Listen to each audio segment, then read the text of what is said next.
Previous lectures में किसी को कोई डाउट हो तो बताइए। अभी तक जो लेक्चर हुए हैं उनमें कोई डाउट हो तो बताइए। है आपको कोई डाउट?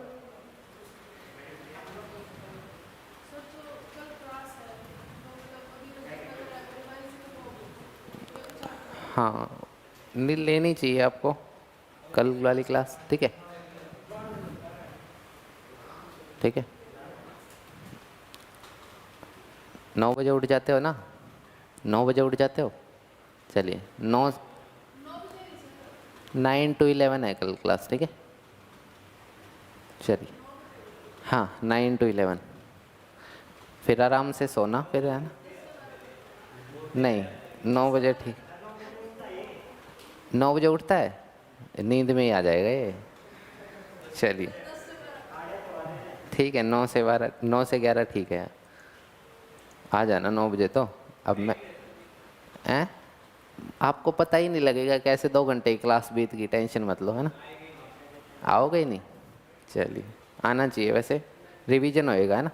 जितना भी है सारा रिवाइज करा देंगे। ठीक है, फिर परसों मंडे को टेस्ट लेंगे आपका। ठीक है, ले लें। आधे से ज़्यादा आपका चैप्टर कंप्लीट हो चुका है। ठीक है, हाँ कल रिवाइज वही तो कराऊंगा। तो आए अभी अभी कहाँ, अब नए क्वेश्चन आएंगे। अभी नए क्वेश्चन कंसेप्ट ऐड तो कर लिया आपने? कराया है। स्क्यू सिमेट्रिक, सिमेट्रिक मैट्रिक्स दिया था? नहीं दिया। क्वेश्चन आता है इससे, है ना? और अभी आज भी कराऊंगा 1-2 क्वेश्चन एक्स्ट्रा, आज भी कराऊंगा। चलिए करते स्टार्ट फिर, है? चलिए।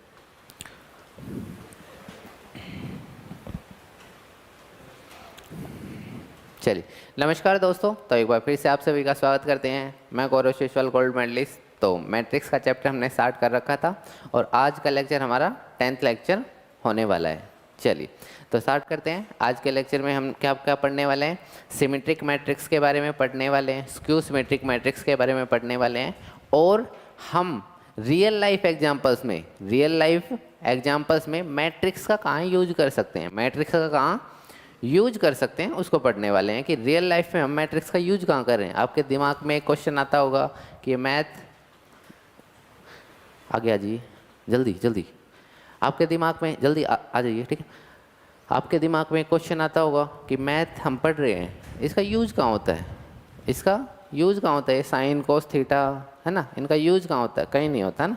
जब आप पढ़ोगे ट्रिग्नोमेट्री चैप्टर तो वहाँ उनका बताऊंगा कि उनका यूज कहाँ होता है। अभी मैट्रिक्स का यूज कहाँ होता है वो देखिएगा। ठीक है, यूजफुल हर चीज़ है। ठीक है, जब आप किसी को थप्पड़ मारते हो तो किसी एंगल पे मारते हो, ठीक है, उसका भी यूजफुल है, वहाँ भी ट्रिग्नोमेट्री का आप यूज कर सकते हो। ठीक है, चलिए तो हर जगह आप यूज कर सकते हो मैथमेटिक्स का। ठीक है, चलिए तो मैट्रिक्स का आज यूज कहाँ होने वाले रियल लाइफ एग्जाम्पल में, वो सब हम पढ़ने वाले हैं। ठीक है, वो सब हम पढ़ने वाले हैं। और टाइप्स ऑफ मैट्रिक्स में सिमेट्रिक और स्क्यू सिमेट्रिक मैट्रिक्स का जो लास्ट टाइम हमने डिस्कशन किया था उसको भी एक बार देख लेंगे। ठीक है, सिमेट्रिक और स्क्यू सिमेट्रिक का जो हमने डिस्कशन किया था उसको भी एक बार देख लेंगे। चलिए देखिए, पहले उसी को देख लीजिए। सिमेट्रिक मैट्रिक्स क्या होता है? जिसका ट्रांसपोज लेने पे क्या आ जाए? खुद वही मैट्रिक्स आ जाए। जिसका ट्रांसपोज लेने पे खुद वही मैट्रिक्स आ जाए। तो मान लो आपके पास कोई भी मैट्रिक्स है, कोई भी क्या है आपके पास मैट्रिक्स है, 0 1 2 3 5 7 1 2 4। मान लो ये कोई भी 3x3 ऑर्डर की आपके पास मैट्रिक्स है। 3x3 ऑर्डर की क्या है? मैट्रिक्स है। ठीक है, तो इसको क्या कर सकते हो आप?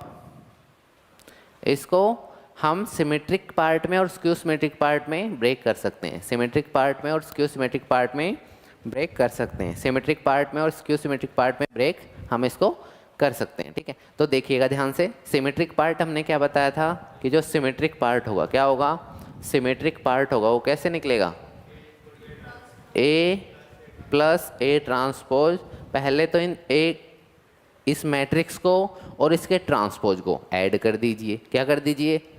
फिर 2 से डिवाइड कर दीजिए, फिर 2 से, यही बताया था। तो क्या करोगे? इसका ट्रांसपोज ले लोगे, उन दोनों को ऐड कर दोगे और फिर सबको 2 से डिवाइड कर देंगे। तो कौन सा पार्ट आ जाएगा? Symmetric part. कौन सा आ जाएगा? Symmetric part. और उसके उस सिमेट्रिक पार्ट में क्या बताया था? a minus A transpose divide by 2, a minus A transpose divide by 2। चलिए, तो half of a minus A transpose. तो बताइए समझ आया नहीं आया? आप किसी भी मैट्रिक्स को किस में तोड़ सकते हैं? Symmetric plus skew symmetric part में तोड़ सकते हैं। तो एक आंसर यहाँ से आएगा और एक आंसर यहाँ से आएगा, दोनों को बस प्लस करके लिख देना है, आपका सॉल्यूशन हो जाएगा। दोनों को बस क्या करना है? प्लस करके लिख देना है। ठीक है, चलिए।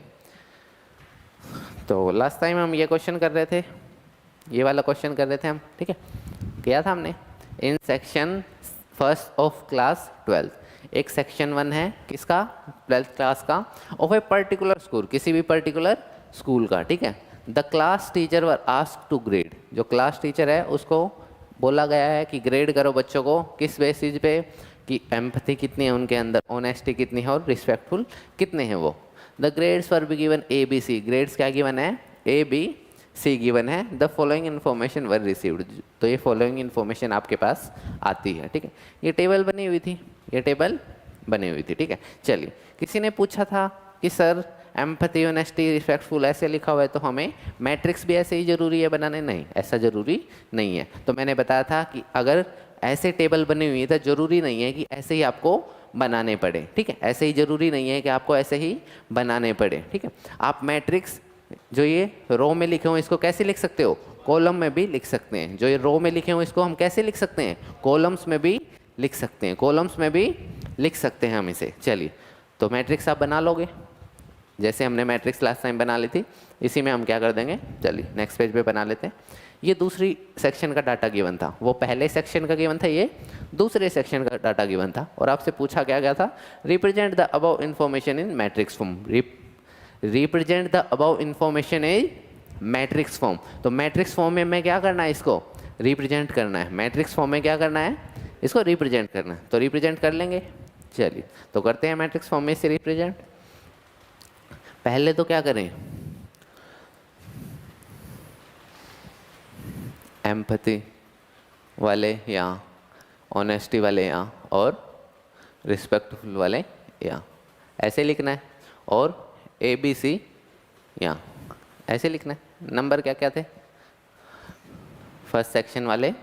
26, 20, 30, 26, 20, 30। आगे लिखिए 12, 10, 10, 12, 10, 10 और बताइए 7, 15, 5। चलिए, ये फर्स्ट सेक्शन का डाटा है। इसको आपने कैसे रिप्रेजेंट कर लिया? कैसे? तो ये रिप्रेजेंट करने के भी मार्क्स हैं, ये रिप्रेजेंट करने के भी मार्क्स हैं, स्टेप बाय स्टेप मार्किंग होती है। ठीक है, बोर्ड में। तो आपने रिप्रेजेंट करा है तो इसके भी मार्क्स हैं। कई बच्चे इसको छोड़ देते हैं, इसको छोड़ देते हैं कि जो फाइनल हमें ऐड करना है, इसमें क्या करना है? लास्ट टाइम बताया था ना, इसमें क्या करना है? हमें ऐड करना है। देखिएगा, ये सेकंड उसका डाटा है। ठीक है, तो क्या पूछ रहा है? Use the matrices to find how many student got A grade. तो आपको बताना है कि ए ग्रेड कितने बच्चों को मिला। ए ग्रेड कितने बच्चों को? ए ग्रेड कितने बच्चों को मिला? तो ए ग्रेड वाला कौन सी रो है? फर्स्ट रो है। तो फर्स्ट रो को क्या करेंगे? ऐड करेंगे। कौन से में? सेक्शन बी में। तो बी सेक्शन यहाँ बना लीजिए, एम्पैथी, ऑनेस्टी एंड रिस्पेक्टफुल। ठीक, चलिए बताइए 30, 16, 38, 30, 16, 38, 10, 27, 10, 27, 8, 12, 13, 8, 12, 13। तो बताइए, कोई डाउट? दोनों को क्या करना है? हमें ए वाले लिखने हैं। हमें कौन से लेने हैं? जिनको ए ग्रेड मिला। क्या मिला? क्या मिला? ऐसा तो नहीं बोला कि एम्पैथी में मिला या ऑनेस्टी में मिला, ऐसा तो नहीं बोला। बस सिर्फ क्या पूछा है कि कौन सा ग्रेड मिला? ए ग्रेड। तो दोनों को क्या कर देंगे? ऐड। दोनों को क्या कर देंगे? दोनों को क्या कर देंगे, ऐड। तो देखिएगा ध्यान से, ऐड करने पे क्या आया, ABC, ये तो ऐसे कैसे आए, और यहाँ देखिए एम्पैथी, ऑनेस्टी और रिस्पेक्टफुल। चलिए क्या है आंसर, 26 में 30 ऐड करेंगे कितना आएगा, 56। आगे 36, आगे 68, आगे 22, आगे 30, आगे 15, 27, 18। ठीक, चलिए ये आपके पास मैट्रिक्स आपने दोनों को ऐड कर दिया। दोनों को क्या कर दिया, हमसे क्या पूछा है अब ये बताइए, ए ग्रेड वाले। तो ए ग्रेड वाले कौन से हैं आप बताइए, ये वाले हैं। ए ग्रेड वाले तो ये तीनों हैं, ए ग्रेड वाले तो ये, तो टोटल आंसर कितना आया, 116 है। चलिए जो इन्होंने बताया तो ऐड ही करना है, इन दोनों को ऐड कर दो। तो एक स्टूडेंट्स, इंग्लिश लिख लीजिए थोड़ी सी, क्या इंग्लिश लिखोगे, students who got A grade is equal to 56 + 36 + 68, कितना आया, 168, 160। चलिए 160 आंसर आ गया। तो बताइए कोई डाउट, पक्का क्वेश्चन दिखाऊं, लो। अच्छा हाँ, ये वाली है, all which according to is most important to acquire, आपके अकॉर्डिंग कौन सी है बताइए, ऑनेस्टी, आपके अकॉर्डिंग रिस्पेक्टफुल। तो सबका आंसर अलग अलग आएगा, ठीक है, कोई नहीं, मार्क्स सबको मिलेंगे, ठीक है। ऐसा ज़रूरी नहीं है कि ऑनेस्टी वालों को मार्क्स ज़्यादा मिलेंगे, बस एक इंग्लिश की लाइन लिखने के मार्क्स मिलेंगे इसमें आपको, ठीक है। 1 नंबर की ये 4 मार्क्स का क्वेश्चन है ये, ठीक है। कितने मार्क्स का है, 2 नंबर की तो ये रिप्रेजेंट करने पे, 2 नंबर्स तो रिप्रेजेंट करने पे, 1 नंबर इस आंसर निकालने पे, ठीक है, और 1 नंबर इस आखिरी वाली लाइन पे, ठीक है, ठीक है।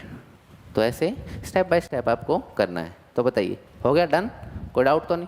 चलिए बताइए, इसको देख के बताइए, वो स्टूडेंट बताइए जिनको ए ग्रेड मिला है, क्या मिला है, लेकिन ऑनेस्टी में, किस में, कितने हैं, 36, कितने हैं।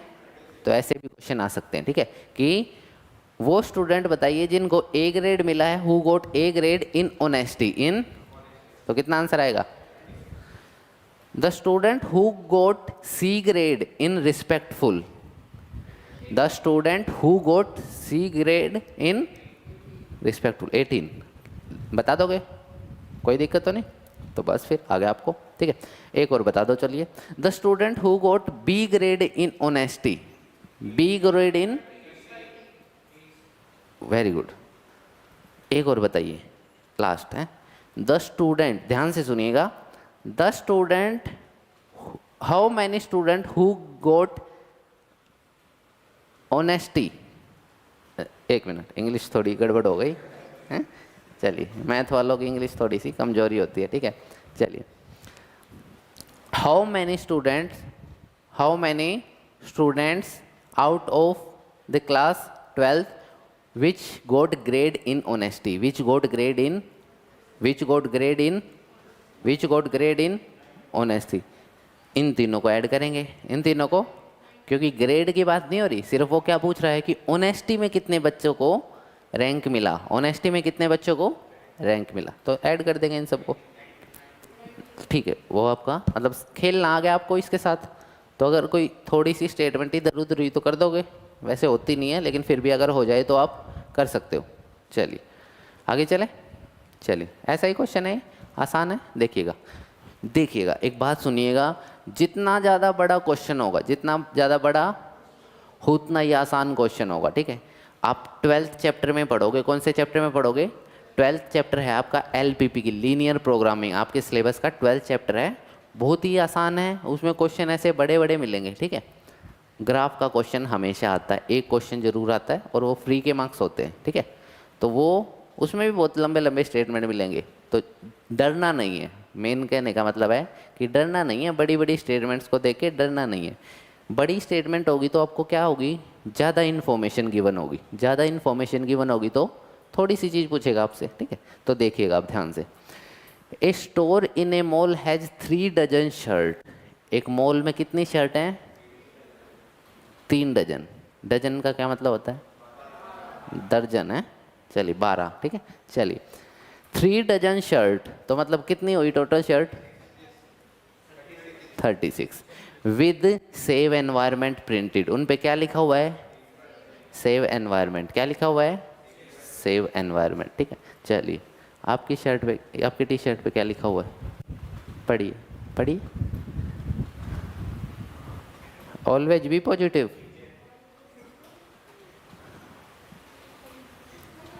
समझ नहीं आ रहा है?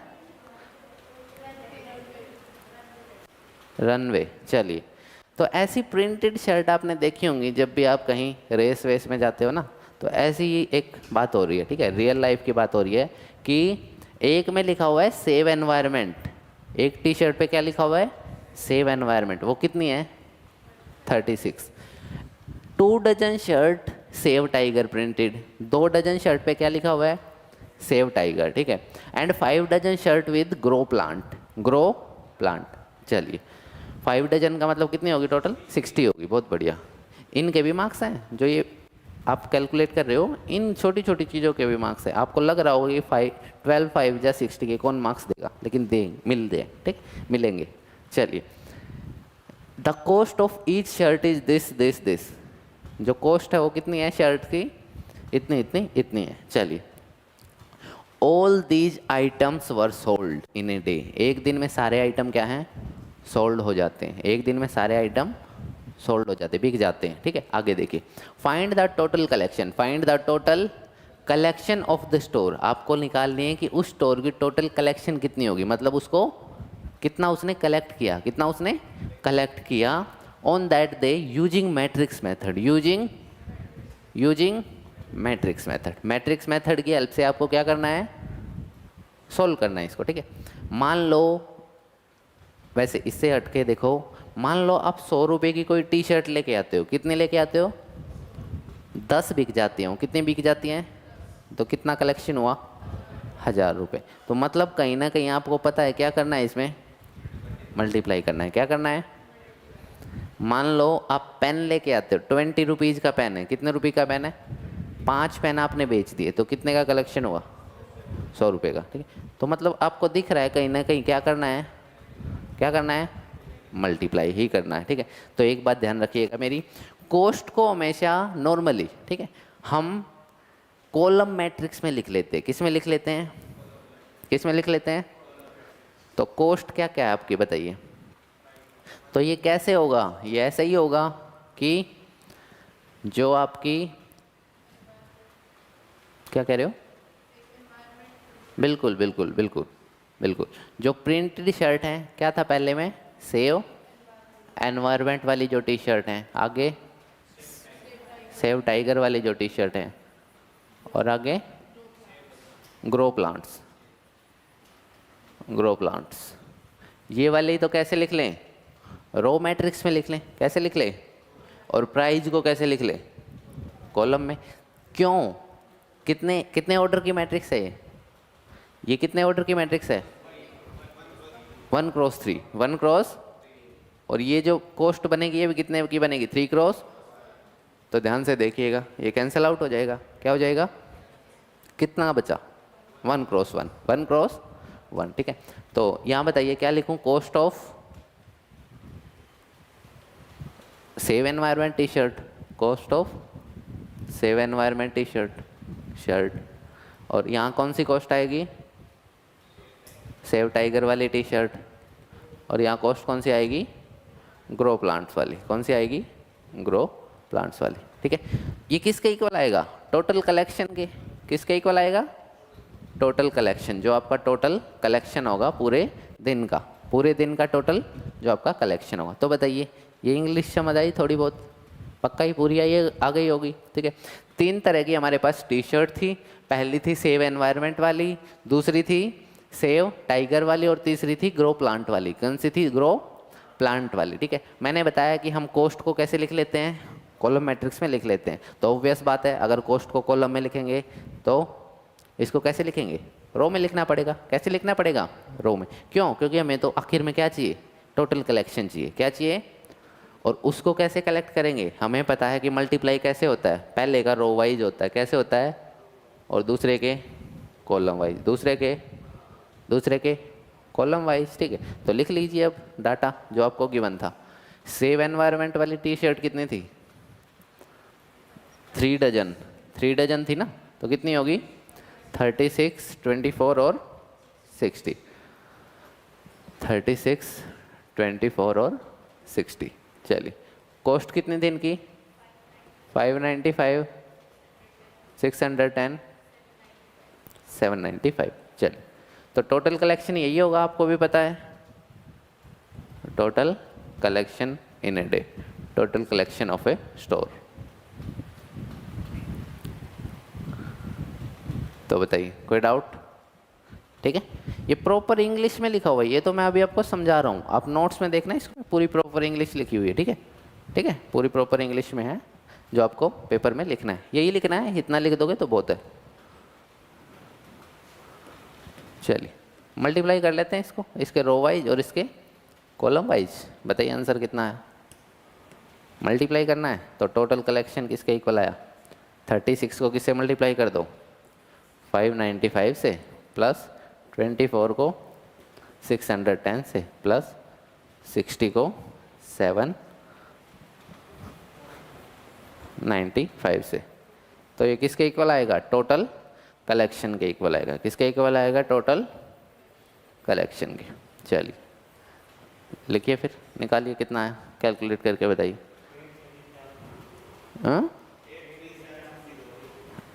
83760। चलिए तो आपकी टोटल कलेक्ट यही है। हाँ बोल। अच्छा चलिए, जो हम मल्टीप्लाई करते हैं, आपने प्रीवियस लेक्चर नहीं देखे इसका मतलब, ठीक है, जो हम मैट्रिक्स मल्टीप्लाई करते हैं क्या करते हैं, वो रो बाय कॉलम करते हैं। कैसे करते हैं, रो बाय रो बाय। तो पहले वाले के हमेशा हमने जो भी डब्बे बनाए हैं वो कैसे बनाए हैं, रो वाइज बनाए। कैसे बनाए हैं, दूसरे वाले के कॉलम वाइज। इसका ऑर्डर कितना है, 1 क्रॉस, इसका 3 क्रॉस। ध्यान से देखिए बीच वाले क्या हैं, सेम है, तभी इनका क्या है, मल्टीप्लाई हो पा रही है, तभी इनकी मल्टीप्लाई हो पा रही है। नहीं ऐसा भी नहीं है, बीच वाले सेम होने चाहिए, इसका सेकंड वाला और इसका फर्स्ट वाला क्या होना चाहिए, सेम, तब होगी मल्टीप्लाई। जैसे एक एग्जांपल ले लीजिए, 3 क्रॉस 2 है या 2 क्रॉस 5 है, बीच वाला क्या है इन दोनों का, अब मल्टीप्लाई हो सकती है। अब मल्टीप्लाई 5 क्रॉस 1 और 2 क्रॉस 5 सेम है तो मल्टीप्लाई भी नहीं हो सकती, मल्टीप्लाई भी नहीं हो सकती। एडिशन सब्ट्रैक्शन में ऐसा कोई रूल नहीं है, ठीक है। इसलिए एक बार प्रीवियस लेक्चर देखने पड़ेंगे आपको। मल्टीप्लाई तो इसका बेस है, इस चैप्टर का बेस है। अगर आपको इस चैप्टर में मल्टीप्लाई नहीं आई तो गलत बात है, ठीक है। मैंने बहुत टाइम लगाया मल्टीप्लाई में ना, तो प्रीवियस लेक्चर्स जरूर देखने पड़ेंगे आपको, क्योंकि मल्टीप्लाई आज तक ऐसा बोर्ड का पेपर बना ही नहीं है जिसमें मैट्रिक्स मल्टीप्लाई ना पूछी हो, ठीक है। मैट्रिक्स मल्टीप्लाई ना पूछी हो ऐसा पेपर बना ही नहीं है। क्यों? क्योंकि पूरे चैप्टर में मल्टीप्लाई ही है, पूरे चैप्टर में क्या है, मल्टीप्लाई ही है। अब देख लो आप, यहाँ भी क्या है, क्वेश्चन तो स्टेटमेंट वाले हैं लेकिन फिर भी क्या है, मल्टीप्लाई आ रही है ना, तो मल्टीप्लाई तो बेस है बिल्कुल। चलिए कल के लेक्चर में कराएंगे मल्टीप्लाई स्टार्टिंग से बिल्कुल है। चलिए चलें आगे। चलिए कल टाइमिंग क्या रहेगी, 9 से 11 बजे तक, ठीक है। ब्रांचेज पे भी भेज दी जाएगी टाइमिंग, तो बच्चे, हाँ बोलो, सुबह सुबह, रात को नहीं, सुबह। चलिए सुबह 9 से 11 है। चलिए चलिए, हाँ बोलो, 83760, यही आया था आंसर आपका। चलिए ये क्वेश्चन फिर से आ गया है ना, देखो मैंने बताया था ये क्वेश्चन आता है ना, करा भी दिया था, फिर से करा देते हैं, ठीक है। लिखिएगा, prove that every element on the main diagonal, prove that every element on the main diagonal of skew symmetric matrix is 0। Skew symmetric matrix हमने पढ़ी है, उसके जो डायगोनल है वो 0 होते हैं। कितने होते हैं, क्यों होते हैं वो पढ़ेंगे हम, क्यों होते हैं। वैसे तो पहले भी बता दिया गया था, बिल्कुल सेम टू सेम प्रूव है, लेकिन फिर से देख लीजिए। ठीक है, देखिएगा ध्यान से। स्क्यू सिमेट्रिक मैट्रिक्स में क्या होता है, ए ट्रांसपोज किसके इक्वल होता है, ए के इक्वल होता है। A transpose is equal to A transpose is equal to, very good, उल्टी तालियां बजाएं इनके लिए, यही होता है, माइनस ए होता है, तो बोलिएगा, ठीक है, बोलिएगा, ठीक है। A transpose is equal to minus A, ध्यान से, ठीक है, ध्यान से करना है आपको, ठीक है।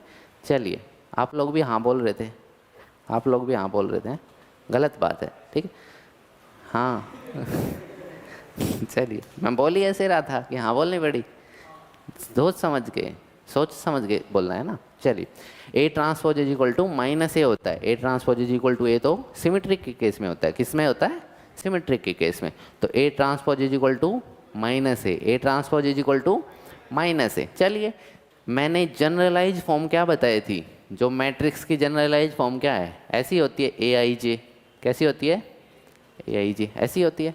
आई क्या होता है इसमें, रो होती है, और जे क्या होता है, आई क्या होती है, रो, और जे क्या होता है, आई रो होती है, और जे क्या होता है, कॉलम होता है, ठीक है। तो लिख लीजिए यहाँ भी, ए आई जे का transpose is equal to minus of A I J, is equal to minus of A I जे।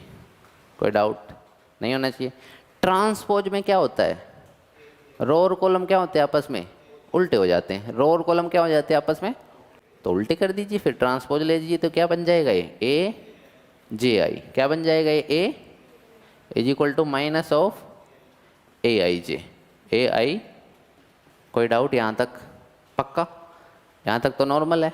सिर्फ हमने किसकी डेफिनेशन यूज करी है, स्क्यू सिमेट्रिक की, किसकी डेफिनेशन यूज करी है। अब देखिए, बात किसकी पूछ रहा है, मेन डायगोनल की, किसकी बात पूछ रहा है, किसकी बात पूछ रहा है, मेन डायगोनल पे क्या होता है, रो और कॉलम क्या होते हैं, मतलब मान लो आपने कोई 2x2 ऑर्डर की मैट्रिक्स ली, कितने ऑर्डर की मैट्रिक्स ली, 2x2 ऑर्डर की। तो ध्यान से देखिए, ये डायगोनल एंट्री है, क्या है, आगे पीछे वाले क्या हैं इसमें, आगे पीछे वाले क्या हैं, 3x3 के लोगे उसमें भी क्या होंगे, क्या होंगे। तो यहाँ मैं क्या करूँ, आई और जे को क्या रख दूँ, आई और जे को क्या रख दूँ, तो पुट आई इक्वल टू जे, आई और जे को क्या रख दूँ, इक्वल रख दूँ। तो क्या है आंसर, क्या है answer, matrix of A I I is equal to minus of A I I. I और जे की जगह मैंने क्या रख दिया, सेम वैल्यू रख दी। कोई डाउट, इसको इधर ले जाइए, क्या आंसर आया, 2 times of A I is equal to 0। तो ए आई आई की वैल्यू कितनी आई, और ए आई आई है क्या, डायगोनल एंट्री तो है, ए आई आई है क्या, डायगोनल एंट्री। डन, हो गया प्रूफ, ठीक है। तो ये इसको लिख लीजिए, कई बार आ जाता है 2 मार्क्स में, ज़्यादा नहीं, सिर्फ 2 मार्क्स में, 2 मार्क्स में आता है, ज़्यादा मार्क्स में नहीं आता, ठीक है। लिख लीजिए, इसको ऐसे लिखना है, ठीक है। मेन स्टेप एक तो ये वाला है, और एक ये वाला, जब आप आई और जे को इक्वल करते हो, ठीक है, आई और जे को क्या रखते हो, इक्वल करते हो, तब आते हैं मेन स्टेप। कोई डाउट, चलिए बहुत बढ़िया, चलिए आगे, फिर चलिए आगे चलते हैं। यहाँ से आप लिख लेना ए आई आई इक्वल टू 0। चलिए लिख देता हूँ मैं, ए आई आई इक्वल टू 0, तो hence proved, hence proved.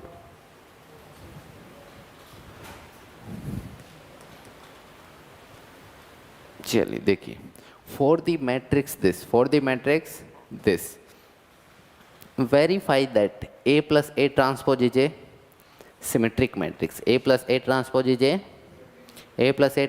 a, आपको A मैट्रिक्स दे रखा है, क्या निकाल लोगे इसका, ट्रांसपोज निकाल सकते हो, निकाल लीजिए। क्या आ गया ट्रांसपोज इसका, इसका ट्रांसपोज क्या आएगा, 1567। ट्रांसपोज कैसे निकलता है, जो रो में लिखा हुआ है, किस में लिखा हुआ है, जो कैसे लिखा हुआ है, ऐसे रो में लिखा हुआ है, उसको कैसे कर दो, कॉलम में, कैसे लिख दो, कॉलम में। जो रो में लिखा है उसको कैसे लिख दिया आपने, कॉलम में। तो ये क्या बन गया, transpose. A plus A transpose add कर दीजिए, क्या कर दीजिए, आपको पता चल जाएगा क्या आंसर आया। ए प्लस ए ट्रांसपोज किसके इक्वल आया?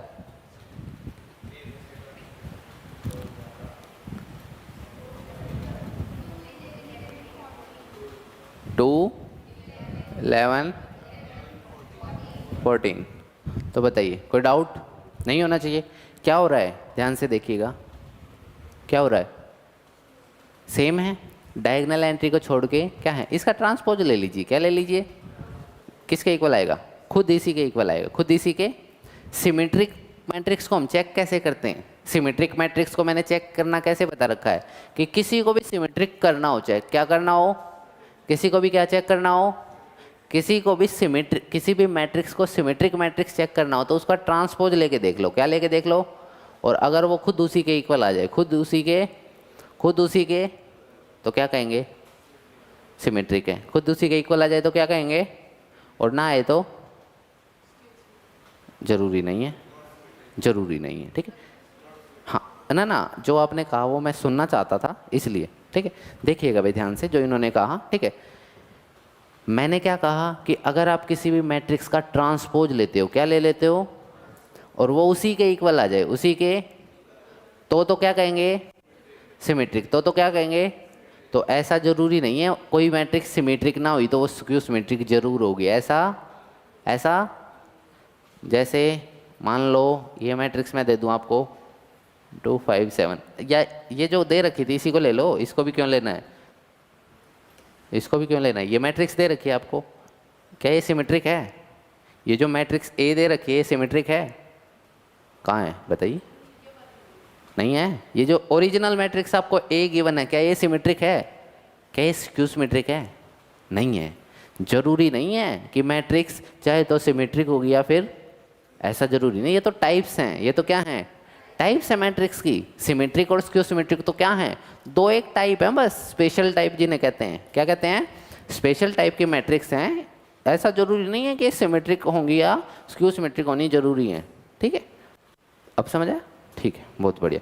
तो ऐसा नहीं सोचना कि कोई मैट्रिक्स अगर सिमेट्रिक नहीं तो स्क्यू सिमेट्रिक जरूर होगी, ऐसा नहीं सोचना है। ठीक है, हो भी सकती है और नहीं भी हो सकती। ठीक है, देखेंगे चेक कैसे कर सकते हैं।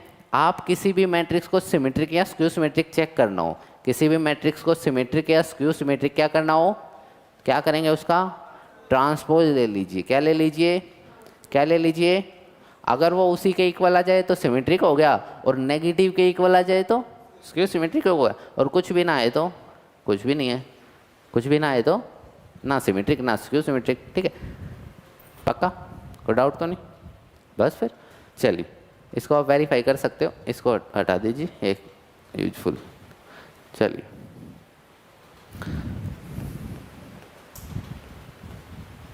इसको आप वेरीफाई कर लोगे कि ये क्या है? क्या है ये? क्या करोगे?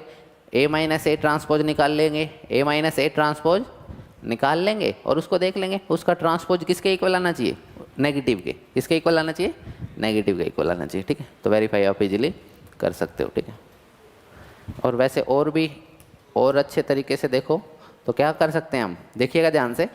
ए माइनस ए ट्रांसपोज को क्या करना है हमें? इसको स्क्यू सिमेट्रिक करना है। क्या करना है? Skew symmetric. ये किसके इक्वल होगा? ए माइनस ए ट्रांसपोज का, ट्रांसपोज के तो इक्वल होगा, तो किसके इक्वल होगा? ए माइनस ए, ए माइनस, तो किसके इक्वल आ गया? तो ए ट्रांस, ओके यहाँ नहीं लिखा। ठीक ठीक ठीक है, अब ठीक है। तो इसको निकाल लीजिए, इसकी निकालने के बजाय इसको भी निकाल सकते हो। ठीक, तो आप वेरीफाई कर सकते हो कि लेफ्ट हैंड साइड किसके इक्वल है? राइट हैंड साइड के। ठीक है, या फिर नॉर्मल आप इस मैट्रिक्स को निकालिए। क्या निकालिए? इस मैट्रिक्स को निकालिए। इस मैट्रिक्स को निकालेंगे, फिर देख लियो उसका ट्रांसपोज है, उसका क्या है? ट्रांसपोज है नेगेटिव के इक्वल आएगा। किसके इक्वल आएगा? नेगेटिव है। तो मर्जी है, कौन सा आपको तरीका आसान लगे वो आप कर सकते हो। ठीक है, देखिएगा ध्यान से। तो आपको क्या दे रखा है? Find this and this. ये आपको ए मैट्रिक्स दे रखा है। क्या दे रखा है? ए डैश का क्या मतलब होता है? ट्रांसपोज होता है। क्या होता है? आता है आपको निकालना? चलिए, बहुत बढ़िया। दोनों को ऐड भी कर सकते हो। क्या कर सकते हो? दोनों को फिर लास्ट में 2 से डिवाइड भी कर सकते हो। कोई डाउट तो नहीं? नई चीज़ तो नहीं है? चलिए, बहुत बढ़िया। हाँ हाँ वो सिमेट्रिक पार्ट है, वो स्क्यू सिमेट्रिक है। अच्छा ये खुद भी सिमेट्रिक, हाँ खुद भी है, बिल्कुल है, ठीक है, ठीक है, खुद भी है, कोई दिक्कत नहीं है। चलिए देखिए, ठीक है, ये देखिए ऐसे क्वेश्चन हमने पहले भी कर चुके हैं, लेकिन फिर से करते हैं कि हम अब खुद की मैट्रिक्स बनाना सीख रहे हैं। खुद की मैट्रिक्स बनाना मतलब हम फॉर्मूला देंगे। अब क्या दोगे आप लोग? फॉर्मूला दोगे कि ये मैट्रिक्स बनाते हैं। अब क्या बनाते हैं, ध्यान से देखिएगा, शुरुआत आपने कहाँ करी थी कि मैट्रिक्स होता क्या है, मैट्रिक्स, और अब क्या, आप खुद की अपनी मैट्रिक्स बना रहे हो, खुद की अपनी मैट्रिक्स बना रहे हो, ठीक है। तो ठीक है, अच्छी चीज़ अचीव कर लिया आपने कि अब आप खुद की मैट्रिक्स बनाने के लिए वो, ठीक है। तो ये समझ जाइएगा, ये AIJ है, थोड़ा सा ये टेक्निकल में नीचे आएगा ये ना, क्या आएगा ये, यहाँ आएगा ये AIJ, ठीक है ना, ऐसे आता है, ठीक है। बुक्स में तो लिखा ही होता है, ठीक है, वो इसमें एडजस्ट वगैरह नहीं हो पाता, ठीक है। चलिए देखिएगा ध्यान से, कंस्ट्रक्ट ए 2x2 ऑर्डर मैट्रिक्स। कंस्ट्रक्ट ए 2x2, आपको 2x2 ऑर्डर की क्या करनी है, एक मैट्रिक्स कंस्ट्रक्ट करनी है। मैट्रिक्स क्या करनी है, मतलब एक मैट्रिक्स बनानी है। 2x2 ऑर्डर का मतलब कितने एलिमेंट होंगे, कितने एलिमेंट होंगे, 2 रो में और 2, तो 2 रो में लिख दो और 2 कॉलम में। तो बताइए कोई डाउट, पक्का? इसका नाम क्या होगा, A11, बहुत बढ़िया। इसका इसका इसका ये नाम कैसे रखे वो देखिएगा ध्यान से, ठीक है। ये तो पहली रो में और पहले कॉलम में, तो इसलिए इसका 1 1 रखा, इसका 1 2 रखा, इसका 2 1 है, इसका 2 2, ठीक है। इसको कुछ नाम दे, अच्छा इसने पहले ही दे रखा है, A नाम दे रखा है, तो इसको A नाम दे दीजिए। क्या दे रखा है, A नाम दे दीजिए, ठीक है। तो अब निकालोगे कैसे, A11 कैसे निकलेगा बताइए? I और J की जगह क्या रख देंगे, 1 रख देंगे, तो रखिए A11। I और J की जगह क्या रख दूँ, 1 और 1, कितना आया 1। A12, I की जगह क्या रखूँ और J की जगह है, चलिए आगे यहाँ लिख लेते हैं, ठीक है। A21, I की जगह 2 और J की जगह है 1। A22 2/2, कितना आया 1। चलिए तो लिख लीजिए बस, आ गया आपका ये मैट्रिक्स। क्या है, 1 हाफ 2 और 1, ठीक है। कोई डाउट तो नहीं, आसान है, पक्का? चलिए बस क्या रखनी है, I और J की वैल्यू रखनी है। I और J की क्या रखनी है, वैल्यू रखनी है, ठीक है। देखिएगा क्या रखनी है, अभी 2x2 ऑर्डर की मैट्रिक्स बनानी है, बना लोगे पक्का? कोई डाउट तो नहीं? I और J की क्या रखनी है, वैल्यू रखनी है। ऐसे ही बॉक्स बनाने हैं और I और J की क्या रखनी है, वैल्यू रखनी है, ठीक है। चलिए देखिएगा, अच्छा हाँ, ये PPT आपके घर आती तो होगी PPT, चलिए आती है, आप सब लोगों के पास PPT आ जाती है, चलिए बहुत बढ़िया, हो गया। चलिए चलें आगे, चलिए आगे चलते हैं। अच्छा ये देखिए, अच्छा क्वेश्चन है, ठीक है। देखिए अच्छा क्वेश्चन है, आपने 11th में पढ़ा है कुछ या नहीं पढ़ा, उसका है, मैं नहीं मानता पढ़ा है, ठीक है, फिर भी देख लेते हैं, ठीक है। चलिए कॉम्बिनेशन परमुटेशन का है, किसका है, कॉम्बिनेशन एंड परमुटेशन का है, ठीक है। Right the number of all the possible order, right the number of all the possible order with entry 0 and 1, with entry 0 and 1, कि 0 और 1 के साथ, 0 और 1 के, 0 और 1 के साथ, 0 और 1 के साथ आपके पास एक मैट्रिक्स बनाना है। क्या बनाना है, 0 हो और 1 हो, उसमें क्या बनाना है आपको, मैट्रिक्स बनाना है। क्या बनाना है, मैट्रिक्स बनाना है आपको। तो क्या क्या पॉसिबल कॉम्बिनेशन है, क्या क्या पॉसिबल कॉम्बिनेशन हो सकते हैं कि आप कितने ऑर्डर की मैट्रिक्स बना सकते हो, कितने ऑर्डर की मैट्रिक्स बना सकते हो, कितने ऑर्डर की मैट्रिक्स बना सकते हो, ठीक है। तो सोचिएगा, दिमाग लगाइएगा, ठीक है, बहुत बढ़िया, वेरी गुड। कितना आएगा, 2⁹, ठीक है। सोचिएगा, दिमाग लगाइए, कोई बात नहीं, ठीक है। क्या दे रखा है, कितने ऑर्डर की मैट्रिक्स बनानी है हमें, 3x3 ऑर्डर की हमें मैट्रिक्स बनानी है। 3x3 ऑर्डर की क्या बनानी है, मैट्रिक्स बनानी है, ठीक है। तो देखिएगा ध्यान से, 3x3 ऑर्डर की मैट्रिक्स में कितने एलिमेंट्स होंगे, 3x3 ऑर्डर की मैट्रिक्स में कितने एलिमेंट होंगे, 9 एलिमेंट होंगे। तो 1 2 3 4 5 6 7 8 9। तो ये तो आपको पता है कि 3x3 ऑर्डर की मैट्रिक्स में कितने एलिमेंट होंगे, 9 एलिमेंट होंगे, बहुत बढ़िया, ठीक है। क्या कह रहा है कि आपको एंट्री क्या चाहिए, 0 या 1, 0 या तो यहाँ क्या आ सकता है, 0 आ जाए या फिर, तो इसके लिए कितनी पॉसिबिलिटी है, 2। यहाँ के लिए ये सब पॉसिबिलिटी लिख रहा हूँ, क्या लिख रहा हूँ मैं, यहाँ भी 2, यहाँ भी 2, यहाँ भी 2, यहाँ भी 2, यहाँ भी 2, यहाँ भी 2, तो टोटल पॉसिबिलिटी कितनी हो सकती है, टोटल पॉसिबिलिटी कि हमारी कि A11 पोजीशन पे कितनी पॉसिबिलिटी है, चाहे 0 आ सकता है या फिर 1 आ सकता है। तो 2 2 2 कितनी बार मल्टीप्लाई होगा, 9 बार, ठीक है, 3 4 5 6 7 9, 512 आ रहा है। चलिए 2 की पावर 9 होता है, 512 होता है, ठीक है। तो टोटल कितनी मैट्रिक्स पॉसिबल है बताना, 512 पॉसिबल है। कितनी पॉसिबल है, 512 पॉसिबल है, 0 और 1 से। किससे, 0 और, एग्जाम्पल देता हूँ कोई, ठीक है, पता चलेगा आपको, देखना। एक तो ये हो कि हर जगह 0 आ जाए, हर जगह क्या आ जाए, एक पॉसिबिलिटी ये है भी है कि ना, नहीं है, बिल्कुल है, ठीक है। एक क्या हो, सिर्फ एक जगह 0 आ जाए और हर जगह क्या आ जाए, ठीक है, ऐसा भी हो सकता है। और क्या हो सकता है, सारे 1 हो, चलिए बहुत बढ़िया, ऐसा भी हो सकता है, 1 1 1 1 1, ठीक है। ये समझ गए ना, ये 1 1 गंदा सा लग रहा है थोड़ा है। चलिए और बताइए, और भी कुछ, क्या, हाँ 512 बना दूँ मैं, 7 दिन लग जाएंगे, बताइए। चलिए 2 जगह 0 कह रही है, बाकी जगह 1, ऐसा भी हो सकता है, बिल्कुल हो सकता है। और बताइए, लास्ट रो 0 कर दीजिए, चलिए लास्ट रो 0 कर दीजिए और हर जगह 1 कर दीजिए। मतलब ऐसे कॉम्बिनेशन बहुत पॉसिबल है, ऐसे कॉम्बिनेशन समझ आ गया होगा आपको, ठीक है। तो ये तो कुछ एग्जाम्पल हैं छोटे छोटे, ये तो छोटे छोटे एग्जाम्पल हैं। ऐसे कितने पॉसिबल हैं, 512 पॉसिबल हैं, ठीक है।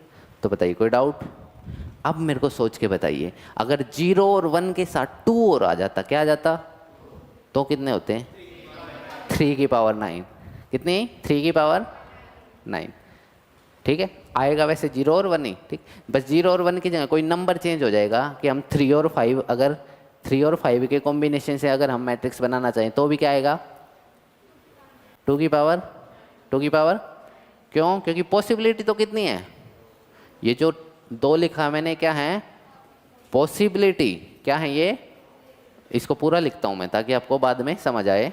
Possibility for A11 position, for A11 entry, position तो ठीक है नहीं, एंट्री, ठीक है। जो A11 एंट्री है उसके लिए क्या है, ये पॉसिबिलिटी है, 2 पॉसिबिलिटी, 0 और 1 लिख लेता हूँ, यहाँ लिख देते हैं ताकि आपको बाद में कभी PPT देखो तो आपको समझ आ जाए। 0 और 1, ये भी कितनी है, 0 और 1, ठीक है। चलिए तो ये 2 क्या हैं, पॉसिबिलिटी फॉर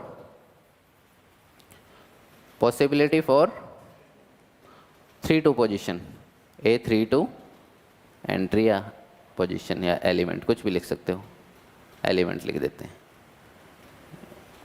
एलिमेंट, ठीक है ना, पक्का।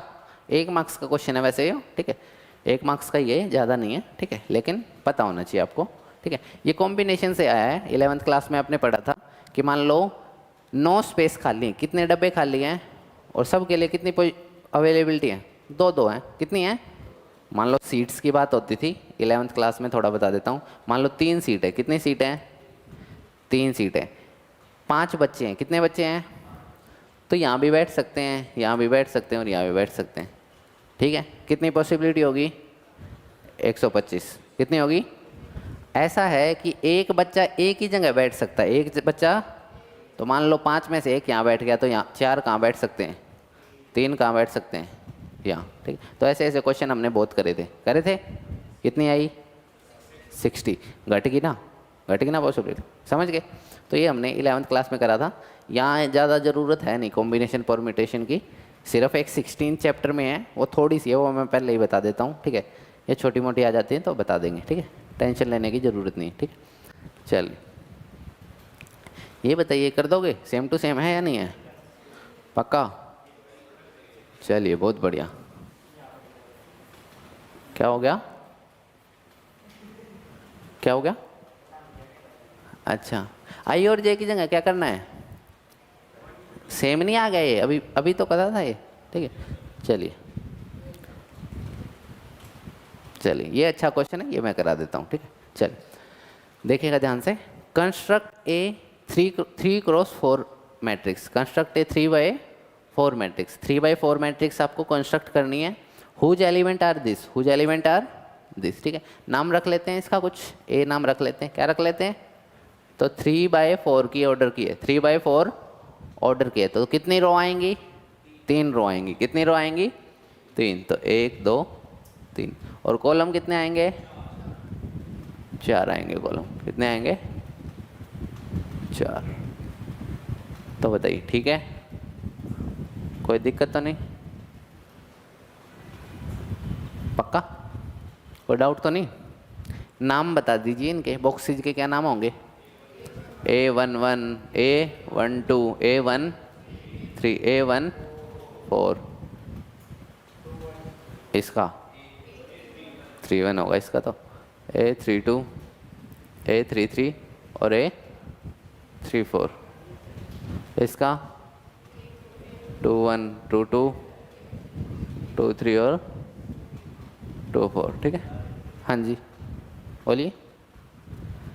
देखिए, ठीक है, इनको निकालेंगे कैसे? अब आई और जे की जगह क्या रख दे? वैल्यू रखनी है। आई और जे की जगह क्या रखनी है? तो चलिए रखते हैं A11। क्या निकालते हैं? ए तो निकालते हैं, चलिए। Half into modulus of -3 into 1 plus 1, -3 into 1 plus 1, तो कितना आया? -2। अंदर कितना आया? यहाँ कितना आएगा? -3 + 1 कितना आएगा? -2 का मोड। -2 का कितना होता है? -2 का मॉडुलस 2 होता है, तो 2/2 कितना आया? कितना आया? 1। ठीक है, तो ऐसे ही अब क्या निकालेंगे? A12। क्या निकालेंगे? A तो कैसे आएगा? हाफ इंटू -3 इंटू 1 2, तो आई की जगह 1 और जे की जगह 2। ठीक है, तो कितना आया? 1/2। ठीक है, 0.5 भी लिख सकते हो। ठीक है, मर्जी है आपकी, कोई गलत नहीं होगा। ठीक है, तो बताइए, कोई डाउट? पक्का? -3 + 2 कितना होता है? -1 कितना होता है? और मॉडुलस का साइन है, किसका साइन है? तो कितना आएगा? प्लस कितना आ जाएगा? 1/2। कोई डाउट? अब क्या निकालें? A13। चलिए A13 निकालते हैं। हाफ इंटू -3 इंटू 1 प्लस 3 कितना आया? 0 आया है। तो -3 + 3 कितना होता है? 0 होता है। तो बताइए, कोई डाउट? पक्का? नॉर्मल बस। चलिए आगे A14 भी निकाल दीजिए। 1/2। चलिए A14 कितना आया? 1/2 कह रहे हैं। चलिए बहुत बढ़िया। क्या करना है? -3 इंटू 1 प्लस 4। पॉजिटिव हो गया है, तो कितना हो गया? ये तो खुद ही पॉजिटिव आ गया। ठीक है, तो 1 का मॉडुलस तो 1 ही होता है। 1 का मॉडुलस तो 1 ही होता है। तो बताइए, ऐसे निकाल लोगे आप? वैल्यू निकाल के बस क्या करना है? यहाँ पुट करना है। वैल्यू करके यहाँ पुट करना है, हो जाएगा आपका क्वेश्चन डन। Question done. तो ऐसे ऐसे क्वेश्चन कर लोगे आप कि आपको फॉर्मूला गिवन होगा। क्या गिवन होगा? हाँ, इंपॉर्टेंट है ये। ठीक है, इंपॉर्टेंट है ये। ठीक है, ये क्वेश्चन अच्छा इंपॉर्टेंट है, आ जाता है। ठीक है, चलिए, तो ऐसे फॉर्मूला गिवन होगा तो आप कर लोगे इजीली। ठीक है, तो आप इजीली ऐसे कर सकते हो अगर आपको ऐसे फॉर्मूला गिवन है। तो ये भी निकाल दोगे। 3/4 एलिमेंट है, तो बिल्कुल सेम टू सेम है। ये तो और भी आसान है ना? चलिए चलिए, ये मोस्ट इंपॉर्टेंट क्वेश्चन है, जरूर आता है। ठीक है, अब की बार भी बहुत चांस है। अभी पेपर है बच्चों का। ठीक है, एक बच्चे ने डाउट पूछा था, कल परसों ब्रांच से डाउट आया था ना, वो इसी क्वेश्चन का आया था। ठीक है, हाँ भाई, कल करेंगे इसको क्वेश्चन को। ठीक है, काफ़ी इंपॉर्टेंट। कल नहीं, मतलब अगले लेक्चर में। ठीक है, कल तो रिवीजन करेंगे। टेस्ट है, ट्यूसडे को कर लेंगे बस। ठीक है, हाँ टेस्ट है परसों, कभी गोल मार जाए हैं। ठीक है ना, गोल मारेगा ये पता है मुझे। ठीक है, टेस्ट देना है सभी को। टेस्ट से इम्प्रूवमेंट होती है आपकी। ठीक है, ओवरऑल इम्प्रूवमेंट पता चलता है कि आप कितना पढ़ते हो। ठीक है, आपको समझ तो आता है क्लास में, आपको समझ तो आता है, लेकिन आप घर जाके अपने खुद की मेहनत कितनी करते हो टेस्ट से ये पता चलता है। ठीक है, बोर हो गए, ख़त्म कर देंगे अगले वीक। आज तो नहीं यार, देखो मोस्ट इंपॉर्टेंट क्वेश्चन तो कराने हैं। ठीक है, तो इसको अगले वीक तक ख़त्म, अगले वीक तक ख़त्म है ये। ठीक है, अगले वीक में भी आधे वीक में ही ख़त्म है। ठीक है, ये देखो हमने पूरी कर ली है 106 स्लाइड, एक और है बस ऐसी। ठीक है, हाँ मतलब 100 स्लाइड्स की एक और है। ठीक है, वो हो रहा है बस, फिर कंप्लीट हो जाएगा। मैं कह तो रहा हूँ ये आधे से ज़्यादा चैप्टर आपने कंप्लीट कर लिया है इसको। ठीक है, बस एक छोटा सा कंसेप्ट और रहता है। ठीक है, इन्वर्स निकालना है वो सिखाना है बस, और कुछ नहीं है। ठीक है, पक्का, कोई डाउट तो नहीं? चलिए बहुत बढ़िया, thank you, bye bye, take care.